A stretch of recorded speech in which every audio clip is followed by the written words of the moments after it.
Bismillahirrahmanirrahim, wa salatu wassalam ala rasulillah. Inch'Allah, dans ce vidéo, on va présenter la commande scalaire en tension des machines asynchrones triphasiques. Brièvement, la commande scalaire en tension V sur F égale constante ou V sur oméga S égale constante. C'est une technique qui permet d'assurer le rapport entre la tension et la fréquence statorique constante. Donc, en assurant ce rapport constant, automatiquement le flux est constant. Donc ici, le flux est maintenu constant au niveau de la machine. Le couple maximal disponible au niveau de la machine sera aussi constant. Parce que en négligeant la résistance statorique, on peut dire que le rapport Vs sur oméga S est égal à peu près le flux statorique. Donc ce rapport est maintenu constant pour les vitesses inférieures ou égales à la vitesse non nominale. Donc en gardant ce rapport, le couple maximal disponible au niveau de la machine est constant. Si on veut dépasser la vitesse nominale de cette machine pour une application bien donnée, la tension Vs est maintenue constante. Par contre, la fréquence augmente, donc le rapport Vs sur oméga S commence à diminuer, donc le flux diminue et aussi le couple disponible au niveau de la machine va décroître. Parmi les avantages de cette technique de commande, c'est une technique qui ne nécessite pas beaucoup de calcul, donc elle est facile à implanter même pratiquement, ne nécessite pas beaucoup de capteurs, juste un capteur de vitesse. Elle est basée sur des lois de commande en régime permanent. C'est pour cela que cette technique elle est valable juste en régime permanent, elle n'est pas valable en régime transitoire. Aussi a pour but donc, de rendre les caractéristiques mécaniques de la machine asynchrone comme des droites parallèles qui se décalent bien sûr en variant la pulsation statorique. Donc chaque point de la caractéristique mécanique de la machine devient stable, donc la zone de fonctionnement est élargie. Bien sûr, cette technique aussi a des inconvénients comme les autres techniques de commande. Principalement, elle a deux inconvénients principaux. Premièrement, donc la dynamique lente du couple électromagnétique, parce qu'elle est basée sur des lois en régime permanent. Deuxièmement, donc elle a des problèmes aussi à faible vitesse, parce qu'à faible vitesse, la tension est réduite et la chute de tension, elle n'est pas négligeable. Donc le rapport Vs sur oméga S, donc il n'est pas constant à cause de cette chute de tension qui n'est pas négligeable à faible vitesse. On peut la négliger à grande vitesse, mais à faible vitesse, donc elle n'est pas négligeable. C'est pour cela donc cette technique a du problème à faible vitesse. Donc la machine qu'on va simuler dans ce TP donc, est caractérisée par ces paramètres.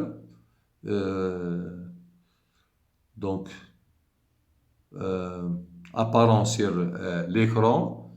Le schéma de régulation complet il est implanté sur l'environnement PSIM. Ça, c'est le schéma de régulation complet, composé d'une partie puissance en bas et des parties commande en haut. Commençons par la partie puissance. Comme vous voyez ici, commençons par la gauche. Donc, on a un réseau triphasique 380 Hz. Donc, les paramètres de la machine, les paramètres du réseau, la résistance et l'inductance de fuite du secondaire.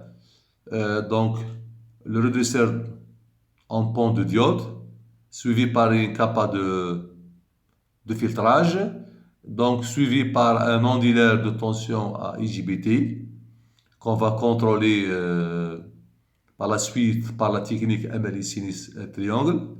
Ce dernier alimente une machine asynchrone triphasique, modèle, donc il existe au niveau de PSIM. Ici, il suffit juste donc de ramener le modèle, la machine et et de changer donc les paramètres suivant vos paramètres. Donc, cette machine, comme vous voyez, elle est suivie par un capteur de tension pour donc avoir l'information de la vitesse, suivi par un couple, un capteur de couple. Ici, le capteur de couple, c'est pas pour la commande, c'est juste pour la lecture du couple résistant. Puis, donc une charge mécanique liée donc à la machine, mais à travers deux interfaces. Vous voyez ici, on a deux interfaces mécaniques électriques à gauche et électrique mécanique à droite. Entre les deux, on a un circuit électrique comme vous le voyez ici. Le but de ce circuit, c'est juste d'assurer donc un démarrage à vide, donc suivi par l'application d'une charge donnée. Donc le capteur de vitesse utilisé au niveau de PSIM, il donne la vitesse en tours par minute. Pour l'utiliser en commande, il faut convertir cette vitesse du tour par minute en radian par seconde. Donc on passe maintenant à la partie commande. En haut, on voit bien donc la transformation de la vitesse de rotation du tour par minute en radian par seconde en multipliant tout d'abord par le premier gain K, depuis sur 60, d'accord, pour passer du tour par minute en radian par seconde, puis en multipliant par le nombre de paires de pôles pi pour avoir la vitesse électrique de rotation ou la pulsation électrique de rotation. La boucle de régulation, donc vous voyez ici, on a utilisé donc un régulateur PI. Donc il y a plusieurs approches pour faire le calcul de PI, c'est simple. Ici juste on a mis donc juste les paramètres. Donc on a une vitesse de référence comparée avec la vitesse mesurée ramenée ici par label. Après le PI, on a donc un limiteur pour limiter donc la sortie du régulateur. Généralement la sortie du PI c'est un câble, mais ici dans ce cas de la commande scalaire, parce qu'on a démontré ça dans le vidéo concernant la commande scalaire en tension, que la pulsation de glissement et l'image du couple. La pulsation de glissement et l'image du couple. Donc la sortie du PI dans ce cas et la pulsation de glissement qui est l'image du couple. Réalisons donc l'autopilotage.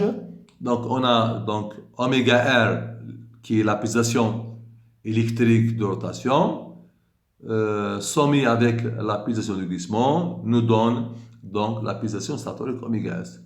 L'intégrale de oméga S, qui est en radian par seconde, nous donne θ, la position θ en radian. En utilisant la loi de commande Vs sur oméga S égale constante qui est égale au flux qui est égal à 0,678 Weber, donc on détermine Vs, l'amplitude de tension nécessaire. Pour donc réaliser la commande de l'onduleur en MLE sinus triangle, donc il faut comparer trois tensions de référence sinusoïdale avec donc la portaise qui est le signal triangulaire à haute fréquence. Donc tout d'abord, donc il faut générer ces trois tensions de référence triphasiques, VASRF, VBSRF ou VCSRF. Donc au niveau du PSIM, on a un bloc sinus. On a donc ça dépend des versions. On a des blocs qui utilisent l'entrée en degrés seulement. On a d'autres versions donc où le bloc sinus peut utiliser même l'entrée en radian.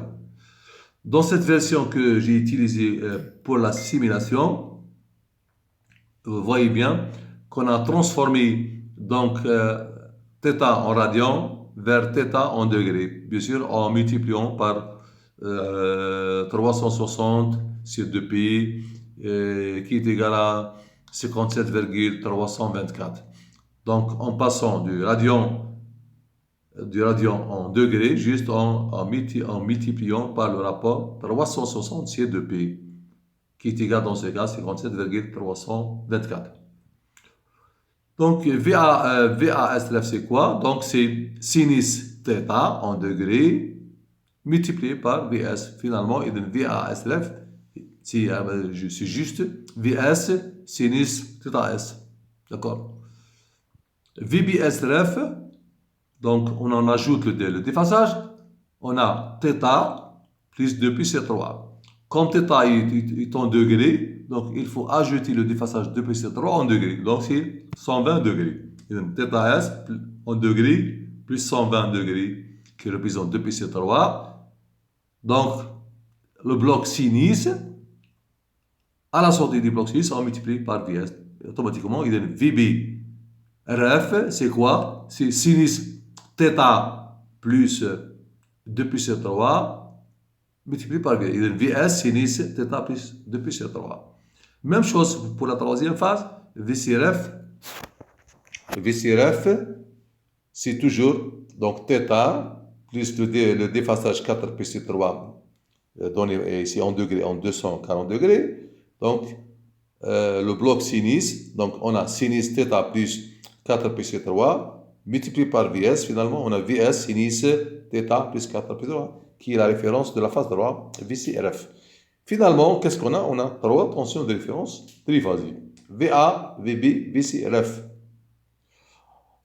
Pour rendre l'amplitude de ces tensions inférieure à l'amplitude de la portesse qui est unitaire, on a multiplié par un gain, comme vous le voyez ici, 0,005. C'est juste pour rendre l'amplitude de ces tensions de référence inférieure à l'amplitude de la portesse, qui est égale à 1. Donc, en comparant les trois tensions de référence, donc l'algorithme MLI sinus triangle, en comparant trois tensions de référence triphasique avec la portesse à haute fréquence. Ici, on a utilisé une fréquence de 5 kHz.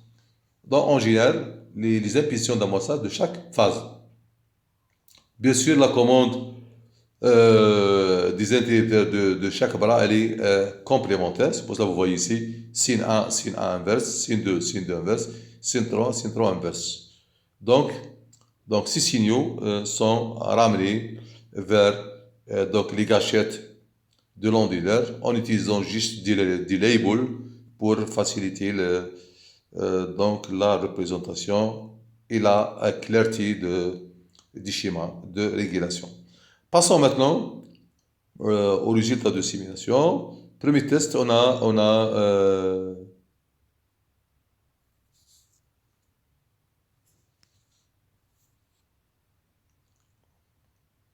le premier test, on a donc réalisé donc une simulation, un test de simulation à une référence de 1000 tours avec une charge de 20 Nm appliquée à l'instant 0,5 secondes. Vous voyez bien qu'après un régime transitoire légèrement court et un dépassement léger, la vitesse suit bien sa référence.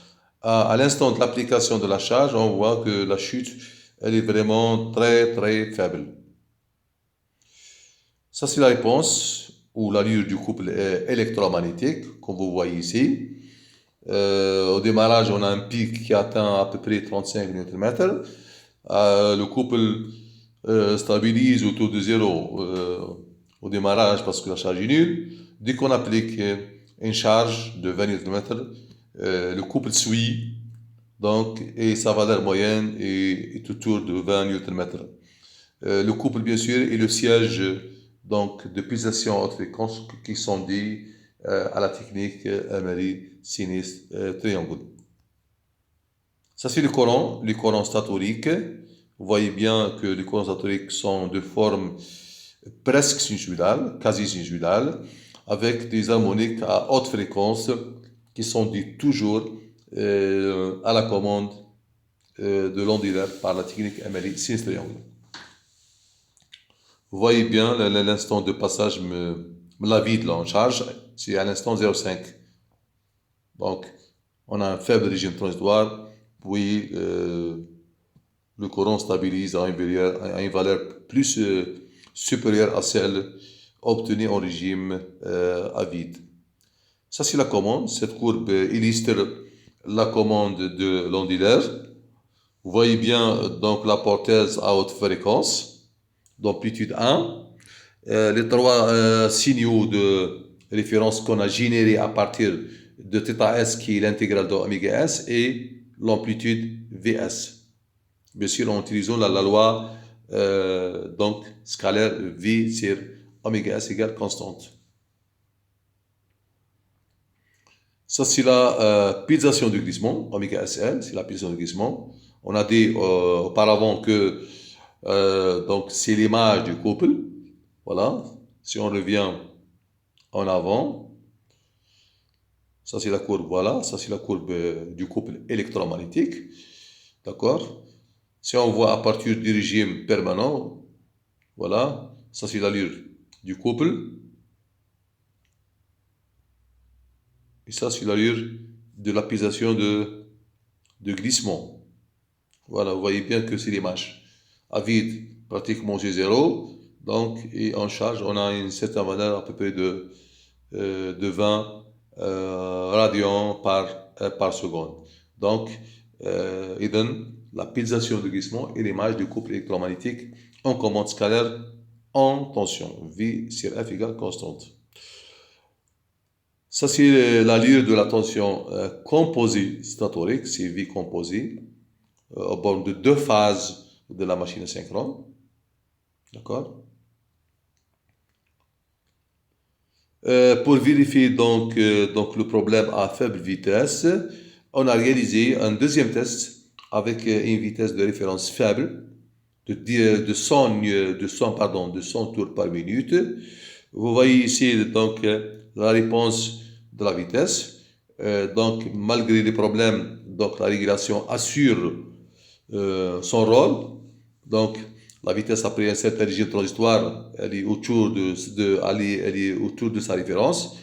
On constate certains pics, certaines ondulations qui sont dus donc à l'allure du couple. Voilà, vous voyez ici le couple. Voilà, vous voyez ici donc la détérioration de la forme du couple.